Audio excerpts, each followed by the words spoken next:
Hi friends, ఇప్పుడే మధుడిమలై టెంపుల్కి బయలుదేరాం. ఇది సుబ్రహ్మణ్యేశ్వర స్వామి టెంపుల్. మొత్తం ఇదంతా అడవిలో ఉంటుందంట.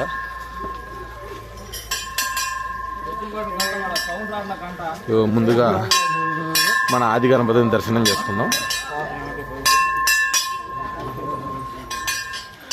జై బోలో గణేష్ మహారాజ్కి.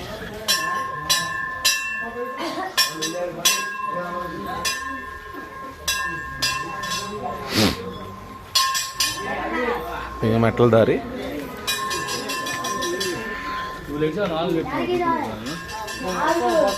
ఈ టెంపుల్ యొక్క ప్రత్యేకత, ఇంతకుముందు బేకరు యుద్ధం జరిగినప్పుడు సుబ్రహ్మణ్యేశ్వర స్వామి ఇక్కడ వెలసాడని ఒక ప్రతీక.